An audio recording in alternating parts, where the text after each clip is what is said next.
I've been waiting for this all year. All right. So last week, well, truly was a week ago, right? Hopefully you had a good fall break, able to catch up in some of your classes, or relax, maybe even both. Before we get going here on the material for today, I want to just remind you, make sure you're looking ahead for your projects, your group projects. I think this week the group project is actually not a group project, it's an individual paper for today, for Friday, so make sure you, I think, if I'm remembering the time, so that's not a group paper, that's the one group project, not group project assignment. And then the following week is the first really big data collection effort from you. So hopefully you've been already working on that.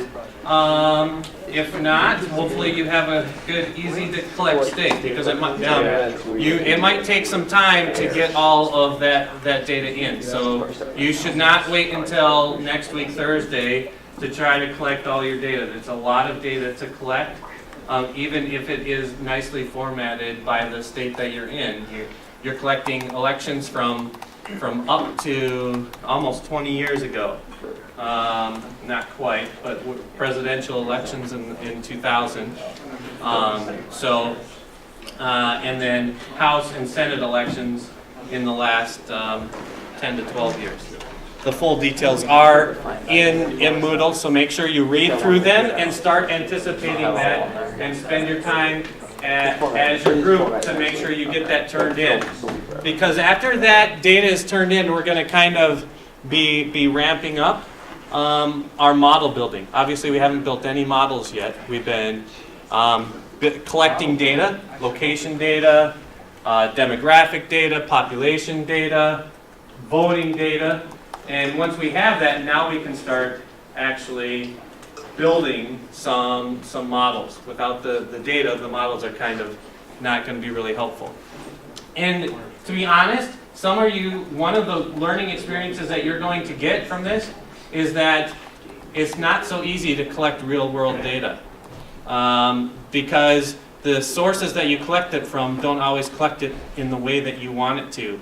They don't collect it in neat, nice to packaged ways like you might find in a textbook or a typical assignment from a faculty member. But that's how real life is, and so I want you to experience that data collection, and I'm intentionally not sanitizing it for you. I'm intentionally not collecting it in that neat basket for you, because I want you to, that is an important part of your model building and model analysis process. So spend the time you need to this week and next to get that ready for your next deliverable. We'll start talking then after that's done about how we're going to build our models. And we're going to build on some of the structures we've done recently, like what we're going to do here today with the with the game theory, and that similar to how we did the Minimax. We're using Minimax in the game theory. We used it also in the allocation of resources. We're going to do a Minimax as part of our model. In other words, we want to minimize the difference between the biggest and the smallest districts that we allocate, as an example. But we're also going to take advantage of some of the transportation stuff that we're about to start here in Chapter 6. And we'll get started on later today. And then we're going to use a lot of what we do in Chapter 7, thinking about integer variables and being able to do implication and so forth. And if that doesn't make sense, that's fine. But we're continuing to build on what we're using here. So let's go ahead and open our textbooks and build our solution for today's homework assignment. Before we talk about a new topic, I want to make sure that everyone did that. So, it helps if I use the right keyboard here. All right. So we have two actors in this, right? We have actor A and actor B, right? And what are the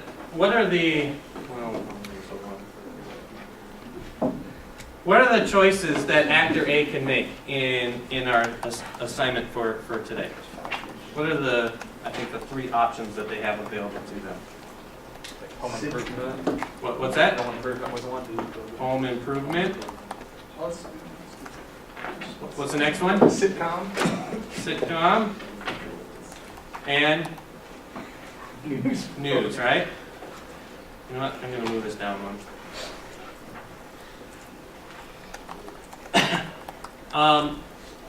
What about B? What can B do? Is it the same three things? Okay, so home improve. It's sitcom and it's news. So what does A gain if they both do home improvement? How many viewers? 7? How about if A does home improvement and B does sitcom? And what if home improvement and news? How about here, sitcom and home improvement? 10? 3? Yeah, we did them out of order. Yeah. Can we move home improvement? And you put Tom first. We call them improvement Tim. You want me to move? You want me to? Put it on the bottom. Yeah. Sitcoms first. Sitcom news, sitcom news, and then home improvement. All right. I like how you News. Oh, so the different books, put them in different order. Is that what I'm hearing? No, I think we No? just gave the first one off memory. Oh, okay. Yeah. Always moving. Keep it secret. Okay, so what should this one be here? 10. 10, Five. -5. -5. Oh, that negative is important. 3, 8, 7, 6, 4, 8, 7, you said? Okay. So we could. Does this have a pure solution? How do we figure that out before we run it through the thing, right? We have 10, I'm trying to do 5, 3, 8, 7, 6, 4, 8, 7. How do we know if this is pure or not? Whether we even need to do a probabilistic one. Right? This is A, this is B. A is going to ask, what if I do this choice right here? What if I do sitcom? What is B's response going to be? It's going to choose this, right? So this is the outcome. What if I choose it? News. What is B going to choose? It's going to choose home improvement. And what if I choose home improvement? So they're going to choose a sitcom, right? So A is going to make this choice right here, right? And they're going to expect to increase by 6,000 viewers, right? But B is going to do the same scenario here, right? They say, what if I do a sitcom? What is A going to choose? They're going to choose sitcom, right? That's going to be their A's best choice. What if I choose news? It's going to choose home improvement. And what if I choose home improvement? It's also going to choose the home improvement, right? So B is going to choose this because this is the least number of viewers that it's going to lose, right? So, and now we see that that's not an equal expectation. A is going to expect to gain 6,000 viewers. B is going to expect to lose 7,000 viewers. There's 1,000 viewers somehow missing in this calculation, right? In fact, what we see is that if this choice is made right here, and A chooses to do home improvement, news, B is going to want to choose home improvement. When B wants to choose home improvement, then A is going to want to choose news. And then B is going to want to choose this, and then A is going to, right? And so it's going to kind of be this constant, well, I wish I could change my mind because it's going to be better for me if I made a different choice on this matter. So it isn't a stable position in this strategy. So that's how we know that we can't have a pure strategy. Okay? So what we know is we're going to have to give some sort of probability to each one of A's options, right? Probability that we're going to choose a sitcom or a news program or a home improvement program.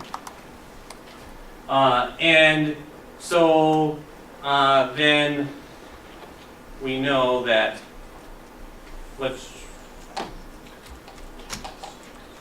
right, so we might say that there's a 40%, well, let's make this a percent, 40%, 40, I don't like this keyboard, 20% and a 40%, right? And let's make this percentage as well. There. And this might give us some sort of result, right?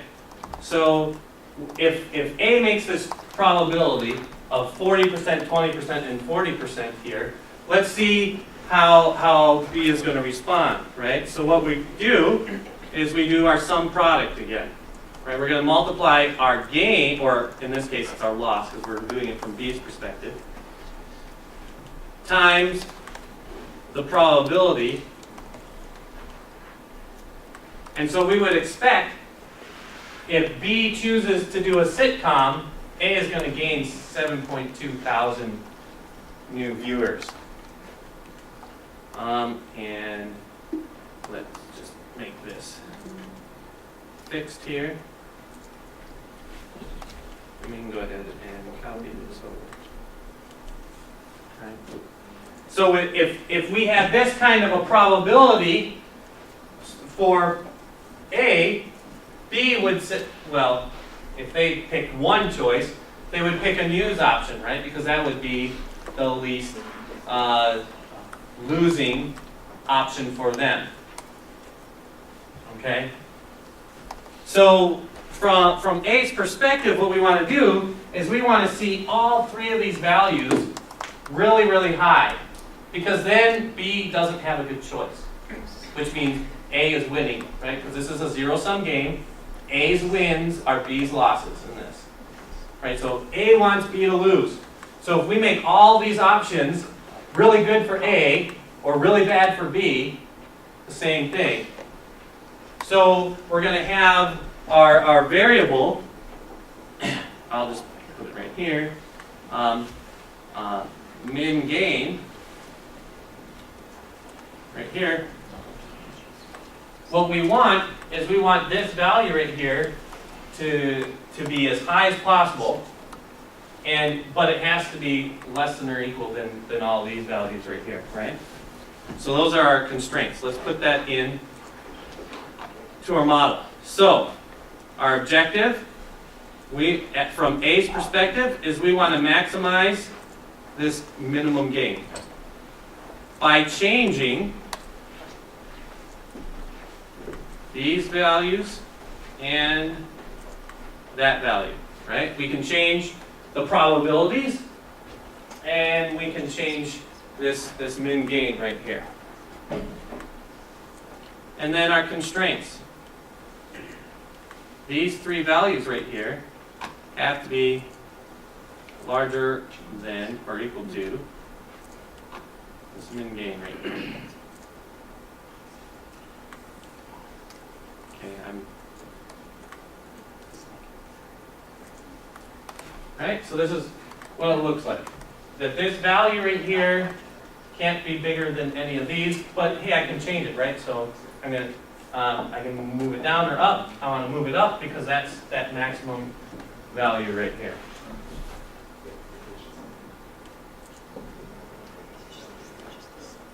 Fine.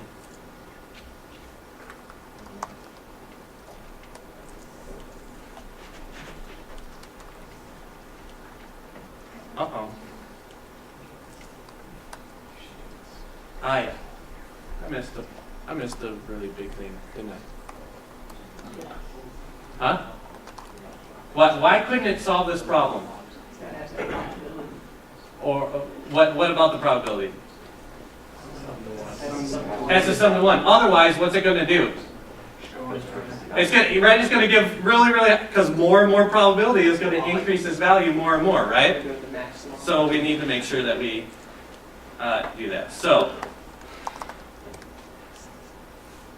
here, this sum of probabilities has to equal 100%. All right, that's much better. There we go. So according to this, we probabilistically should choose a news program 60% of the time, and we should choose a home improvement 40% of the time. Okay? Hopefully you all got that. And hopefully you were able to do the similar thing with player B, news station B, or television station B, I should say, to compute their option. But maybe some of you didn't realize that we can compute it using our sensitivity analysis and don't actually have to write the solution. Because the answer is right here. That player B should choose home improvement with a probability of 80% and should choose a sitcom with a probability of 20%. Okay, you don't even have to do the corresponding computation for player B, because these are the binding constraints.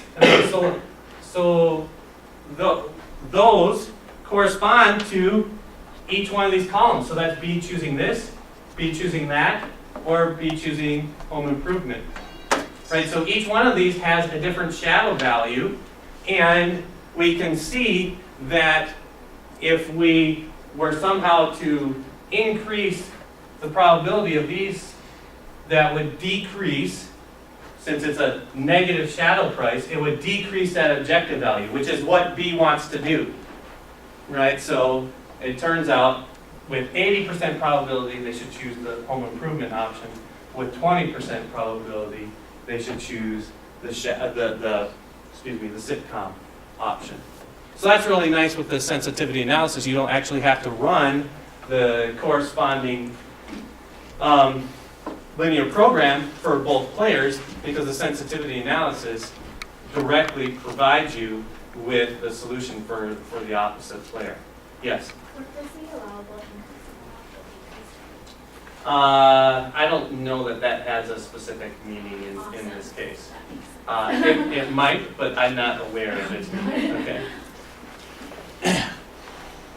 Yeah, Seth? Could you show the model again? Or the open, yeah, the actual like open solver model.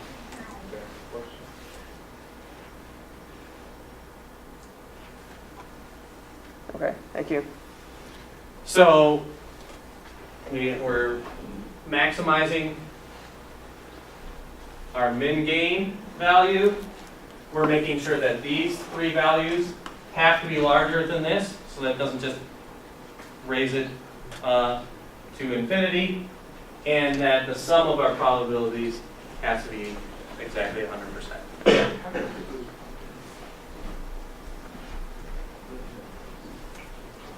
All right.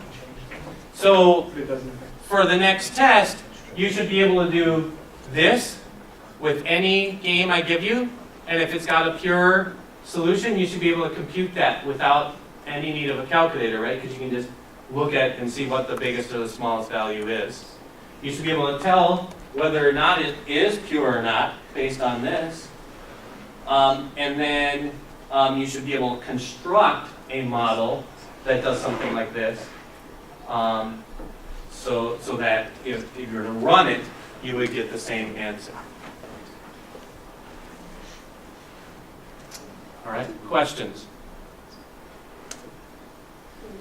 All right.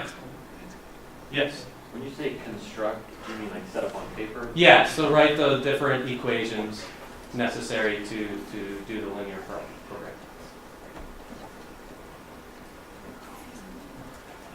Okay, because we're going to do an abrupt change here if there's no more questions. Because we're going to start jumping to chapter 6 in your textbook.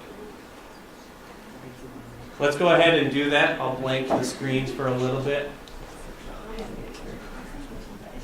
We're going to start talking about a very new type of problem here. These are not economic problems. These are not decision-making problems.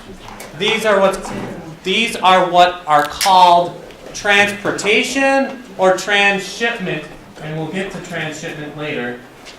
Transportation problems. These very much are supply chain problems. These problems are what has made Walmart and now Amazon 800-pound gorillas in the retail space. That they've been able to figure out how to do this well and how to optimize their supply chain better than any other companies. And they've been able to push out all the other competitors because they've been able to maximize their profit by minimizing costs. Okay? So this is an essential part to the modern retail landscape. So the way we're going to do this is we'll represent this visually first. And I'll start with a small problem so it's very understandable. And then we'll go from there.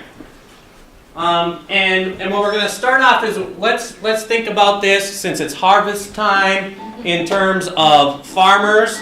And we'll start with, say, like a distribution centers. I'll start with 3 distribution centers. So somehow the farmer has gotten it there. We'll actually incorporate the farmer in the next probably Friday's class. And we've got some manufacturing plants. I know it's hard to think of food as manufacturing, but maybe it's easy to think about with all the processed food we eat nowadays. So you can think of this as we've got corn silos here, and this is corn syrup manufacturers, okay? If you want to think of it that way. All right, so we've got these different silos. So let's say we've got someone in KC, we've got someone in Omaha, and we've got someone else in Des Moines. So these are our grain elevators. And we have our, excuse me, actually I'm going to have 3 manufacturing companies. We got some plants in Chicago, we've got St. Louis, and we've got Cincinnati here, right here. Okay? And so we've got a certain amount of supply that's available at each one of these grain elevators. And I will use a different color for that.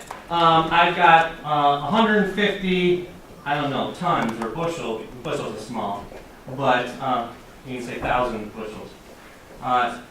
This is the amount of supply that I've got at each one of these grain elevators right here. And what I'm going to have over here is I'm going to have demand. This is how much each one of these manufacturing can handle. So Chicago wants 200 units, our St. Louis wants 100, and our Cincinnati wants 300 right there. Do you need me to lower the screen for you here?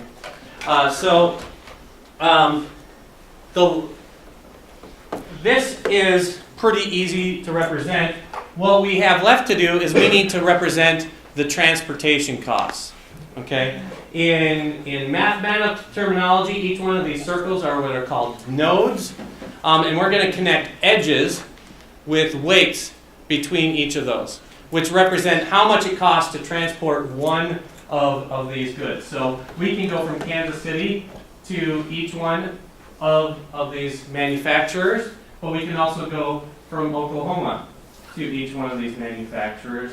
And we can go from Des Moines to each one of these manufacturers. And what we need to be able to do is we need to be able to represent how much it costs to travel from each one. So from Kansas City to Chicago, it costs, that didn't work.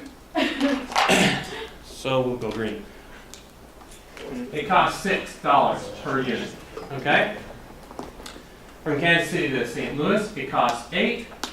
And from Kansas City to Cincinnati, it costs $10 here.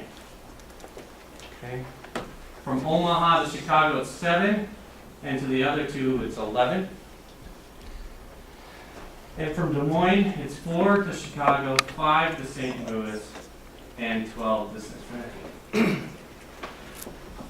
Now you could see this in terms of some tables. You could have a table for each of the grain elevators, how much they have in supply. You could have another table for each one of the manufacturers, how much they want. A third table, which is from each supplier to each manufacturer, how much it costs to get it to there. But this, I think this graphical solution makes it kind of nice to be able to visualize.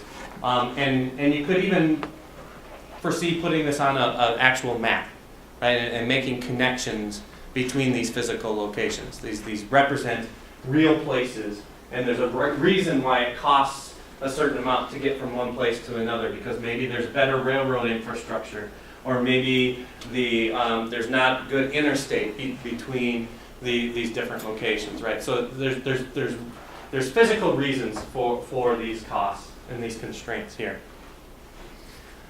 All right. So, does everyone understand the problem set up here? All right. Now, I don't know about you, but when I look at this data, I can't figure out what the lowest cost solution is. There's just too many numbers and there's too many possibilities. I'd have to sit down and really kind of think really hard to figure it out. There might be some things that look a little obvious. Like, for instance, we probably don't want to be sending stuff from Des Moines to Cincinnati. Right? That probably shows itself out pretty well because of the big cost difference between the two. And we would probably prefer Omaha to Chicago. But the reality is, all these places, their cheapest shipment is to Chicago. Right? So which one should we give a preference to? And how much should we send between all of these? It's not really easy to tell. Right? So let's put this in terms of linear programs that we can figure out. All right? So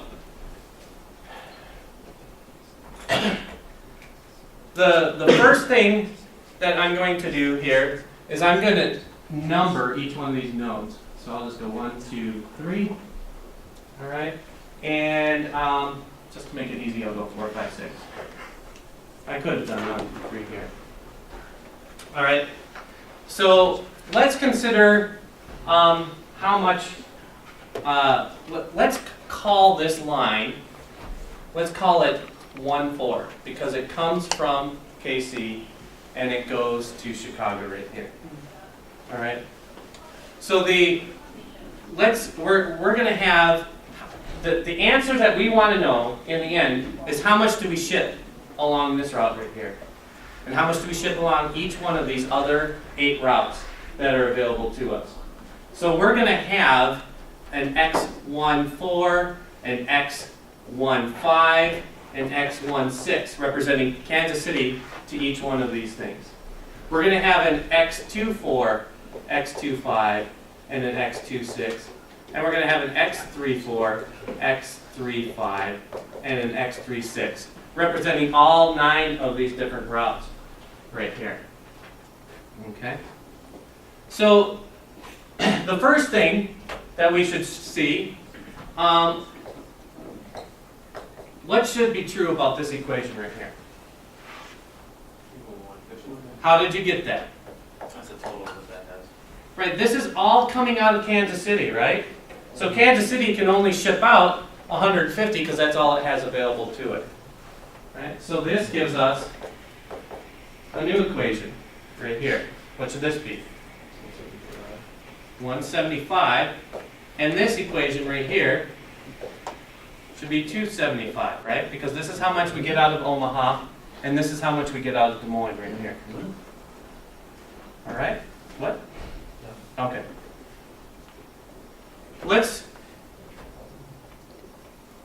These we can think of as our supply constraints. We cannot provide more than 150,000 bushels of grain from Kansas City. That's what's in the grain elevator, and that's what we have to do, right? We also have demand constraints.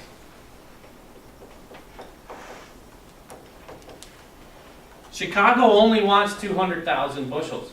If we send more to them, they're not going to be happy, right? They're going to have to dump it in and not use it, or ship it and pay the cost to go somewhere else, right? We want to get just that 200,000. This is, I'll note, is a special case. If you add these all up, it's equal to adding all of these up. So this is where the supply and the demand are equal. We will investigate when they are unequal in both directions. What if the supply exceeds demand, and what happens if the demand exceeds supply? Okay, but this is our initial starting condition where they are equal with each other.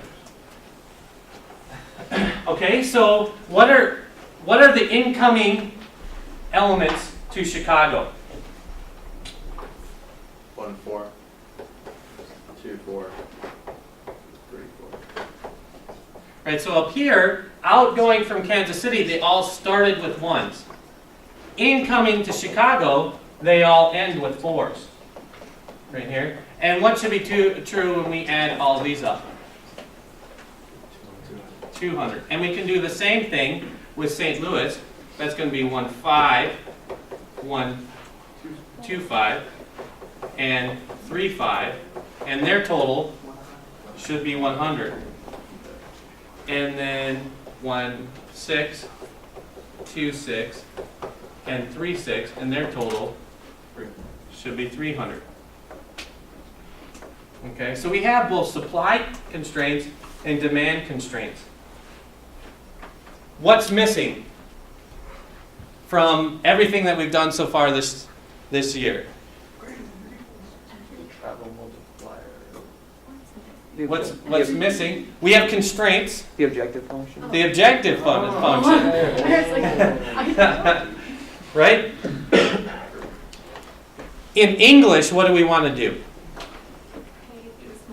We want to play the smallest amount of shipping. So we need to figure out how much it costs for shipping. Okay? So let's do that over here. Shipping costs. Okay? How much does it cost to send a unit, 1,000 bushels of grain out of Kansas City to Chicago? Thank you. It's going to be 6. I'll put that in green just to highlight. I should have put those in blue over there. Right? How much does it cost to ship from Kansas City to St. Louis? 8. And how much does it cost to ship from Kansas City to Cincinnati? 10, right? So this right here is how much it costs to ship our grain out of Kansas City. We can keep going, right? 2, 4, 2, 5, 2, 6. Do they all get added? They do. Awesome. Right? So, and so we can put these same coefficients here. 7, 11, 11, and 4, 5, and 12. And we will just add, and I'll just put that plus to show that if we add all 9 of those values together, that is our shipping cost across each of the different routes from each destination to each, from each source to each destination. Right there. So this is our objective function. You have a 50-50 chance. Are we minimizing or maximizing this equation? Minimizing. We're minimizing it. Now we have everything we need. We have our variables, we have our objective function, and we have our constraints right here. We can put this into our computer and figure out exactly how much we should ship from each of these places, these warehouses, to each of our manufacturer or retail facilities right here. Okay? Let's go ahead and put that into our computer.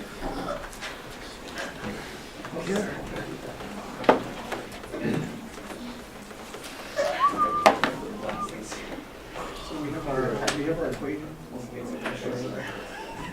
Okay? That's really all those three things we're trying to get every single time. The equation. Okay. Now, we don't have a way to really draw this well in Excel, right? So let's do this a little bit more strategically. The first thing we want to be able to do is know our plants. So we have Kansas City, we have Omaha, and we have, thank you. It's really hard to read behind me. Right, so that's where we could ship from, and we have all the places that we could ship to, which are Chicago, St. Louis, and Cincinnati. All right? So, for each of these grid points right here, we actually have two values. We have our costs, and we have how much we want to ship. So what I'm going to do is I'm going to make a copy of this table, and I'm just going to put it down here for right now. Okay?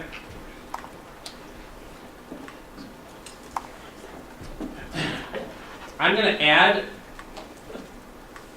another column here, and I'm going to call it supply, and I'm going to add a shipped column. Okay? And I will do the same right here. I will have a demand, if I can spell, and a shipped column here as well. Okay? So this table right here is going to represent how much I'm sending from these places to these places right here. Okay? So we're going to have fixed values in the demand and the ship. So we know that Chicago has a demand of 200, so I'm going to put 200 right here. St. Louis has a demand of 100, and Cincinnati has a demand of 300. Likewise, we have fixed supply. All right, I should just put this in front of me so I don't keep looking behind myself here. Kansas City has a supply of 150, Omaha has a supply of 175, and Des Moines has a supply of 275. Those are fixed values that we have for ourselves here. So how do we compute how much is shipped to Chicago? It's the sum of what's sent to those, right? Mm-hmm. And that's true across that entire column. St. Louis is the same way. What's shipped to St. Louis is the sum of that column, and what's shipped to Cincinnati is the sum of that column. How do we know how much is shipped out of Kansas City? The sum of that row. And we can do the same thing here, because the same is true of Omaha and Des Moines. That row is True. So before I go on, I'm just going to go ahead and start entering some of our constraints. Okay, I don't know what our objective cell is, but I do know that this row right here, how much I ship, needs to be equal to the demand at each one of the locations. And I know that, again, how much I ship from these different places needs to be equal to the supply available at each one of the locations. So now, I have just, and I might as well do this, variable cells. I want to know if we change how much is shipped from any place to any place, then I'll know how much is shipped to each place and how much is shipped from each place. So I've got the supply constraints and these demand constraints represented by those 6 constraints here. 3 columns and 3 rows.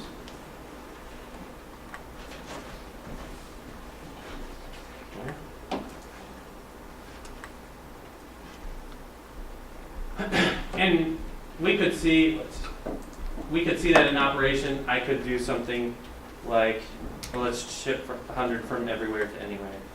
That's going to break.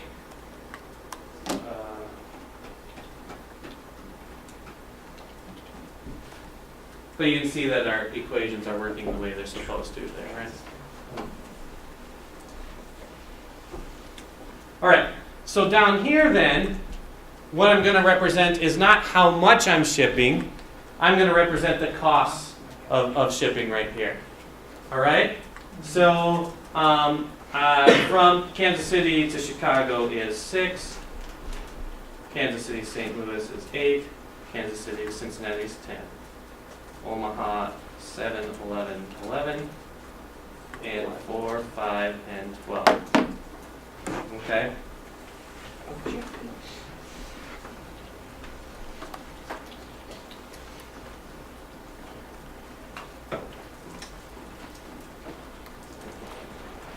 Okay, so how do we compute the shipping costs?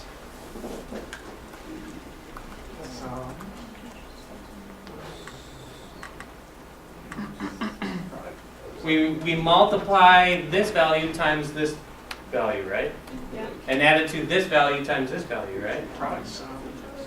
So this is another sum product. But now instead of it being an array,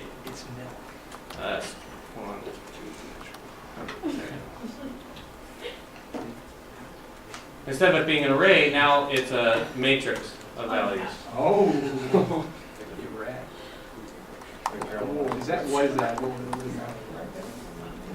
And so right now, if we did this hypothetical shipping scenario, it would cost us $7,400 to ship things.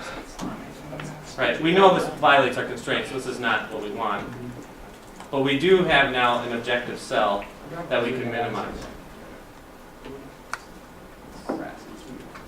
All right?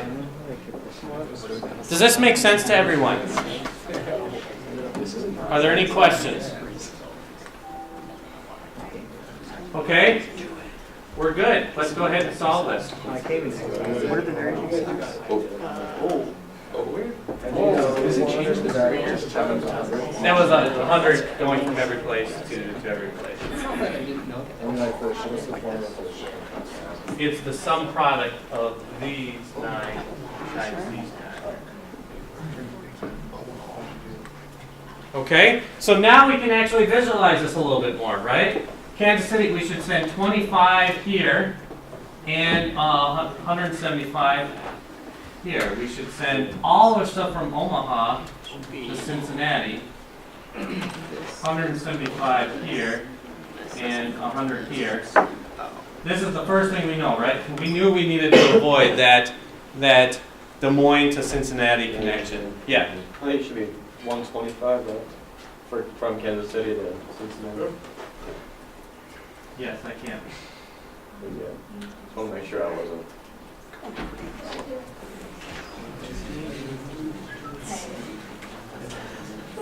All right, so we see that that happens. We kind of have the split between the 4 and 5. And we fill St. Louis as much as possible with this cheapest connection to make that happen. All right? So, let's do a little bit of thinking here. Right now, our constraints are equality constraints. We haven't played a whole lot with equality constraints up to now. We have with like the probability, right? The sum of things have to equal 1. But most of the time, we've dealt with less than or equal or greater than or equal to constraints. So let's see what happens. And we don't even have to run it through the computer to think about this. Let's see if we make this less than or equal first. What if we change these constraints to less than or equal? In other words, you don't have to ship out all of your grain out of these places if you don't want. What's going to happen to our solution if we do that?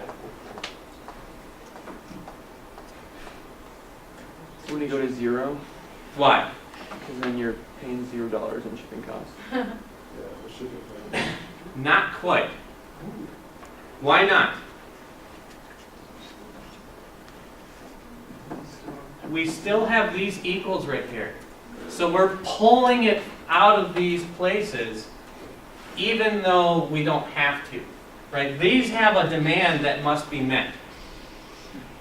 Right? So if we set this to less than or equal and leave this as equal, it's not a problem because we will still have to fulfill this supply that's required here.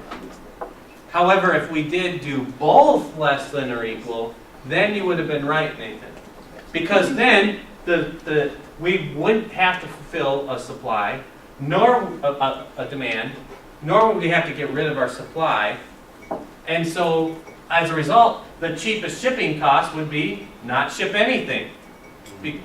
Right? So you need to be careful where you put your less than or equals or greater than equals in these equations. If you put them in a place like here, it's okay. But if you put them in everywhere, even though logically it makes sense, yeah, we don't have to get everything. We don't have to send everything if no one buys it from us. If we can't find enough product, we just won't manufacture everything we need, right? So you can conceive of less than or equals for both supply and demand. You can't put them in both at the same time because then the minimization will drive that rate down to 0 right here. All right? But you may need less than or equals if we change things up a little bit here. So for instance, let's turn off this model for a second here. Let's go ahead and change our supply from Kansas City to be 225 and Omaha to be 200. Okay? I just increased the supply of both Kansas City and Omaha. Right? So now we have more supply than demand. What do we have to do to be able to handle that situation? How do we change our model to be able to reflect that we have too much supply?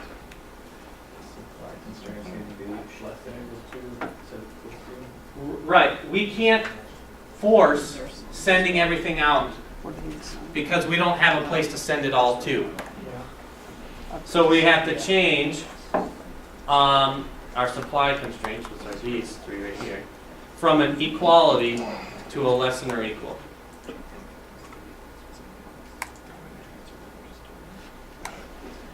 And now you see that we ship everything out of Des Moines, but we don't ship everything out of these other two places right here. So this is an example where we have excess supply.